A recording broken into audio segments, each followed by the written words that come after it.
You ever get that feeling that you're just running on a financial treadmill? Like you're working harder, maybe even earning a bit more, but you're just not getting ahead? It's a really unsettling feeling, and trust me, you are not alone. Today, we're going to break down exactly why that is, as we dive into something called the poverty trap. It all starts with this number right here, negative 25%. So what is this? This is what's happened to your money's purchasing power since just 2020. It's that invisible tax that eats away at your wallet, the silent reason your money just doesn't stretch as far as it used to, and it's the very first gear in this trap. So, that brings us to our first section, the Great Squeeze. We've got to diagnose the problem first, right? Because you can't escape a trap if you don't even know how it works. Let's just get right to the heart of it. Why does it feel like you're just spinning your wheels? You're working harder than ever, but you feel like you're falling behind. Well, I'm here to tell you it's not because you're not working hard enough. It's because the entire financial game has changed. Let's break down the 3 big reasons this is happening. All right, first up, we have what I'm calling the vanishing dollar. And this is all about how the cash you have, the money that's just sitting in your bank account, is literally losing value every single day. The culprit? Inflation. So to really get this, we have to be clear on what purchasing power means. It sounds kind of technical, but it's super simple. It's just how much stuff your money can actually buy. And when your purchasing power drops, everything feels more expensive, even if the number of dollars you have stays the same. This, right here, is the inflation trap in full effect. And this really brings it home. Remember that negative 25% from the beginning? Well, here's what it means in the real world. Your $100 bill from 2020, today, it only buys what $75 could get you back then. A full quarter of its value has just vanished. Poof, gone. And that's the price you pay just for holding on to cash. Okay, now for the second part of this trap. And this one's a little trickier because it's something we often do to ourselves. We're calling it the gilded cage. It's like a beautiful prison we lock ourselves into without even noticing. And this quote just nails it, doesn't it? It's just human nature. You get that raise, that promotion, and what's the first thing we think? Time for an upgrade. New car, bigger apartment, fancier vacations. This is what they call lifestyle inflation. And man, it is the fuel that keeps the whole rat race going. Let's just walk through this cycle for a second. Step 1, you get a raise. Awesome. But then, step 2, your spending immediately goes up to match it.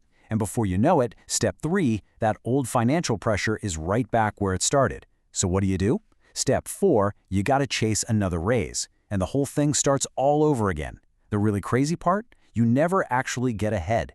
Your income might go up, but your net worth is stuck in neutral. All right, let's get to the final piece of the diagnosis. And this might be the most dangerous part of the whole trap. We call it the one-legged stool. Just picture it. Trying to balance on a stool with only one leg. It's not just wobbly, it's a disaster waiting to happen. And that's exactly what it's like when you rely on just one source of income. Honestly, in this day and age, it might be the single riskiest financial move you can make.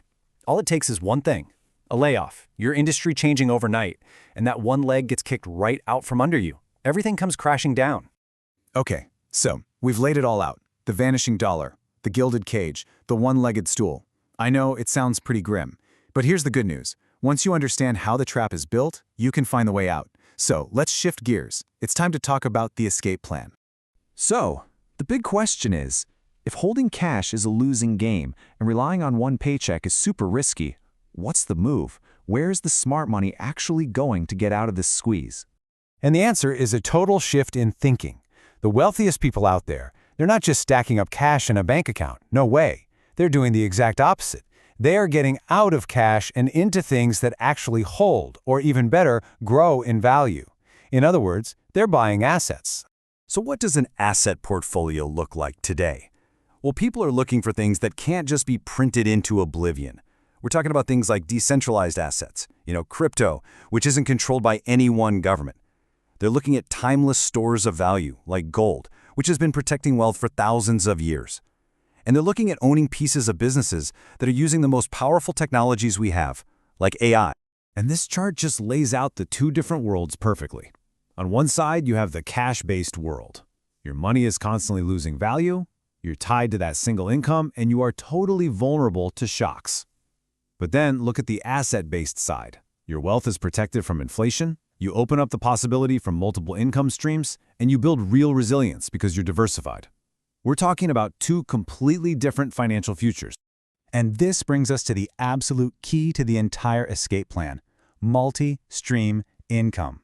This is the perfect antidote to that wobbly, one-legged stool. It's all about building a solid foundation by having money coming in from different places. From your assets, maybe a side hustle, your investments. This is how you build real, lasting financial security.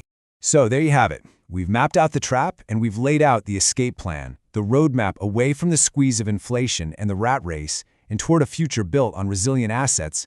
Well, it's right there in front of you. The only question left is the one you have to answer for yourself. What's your first step going to be?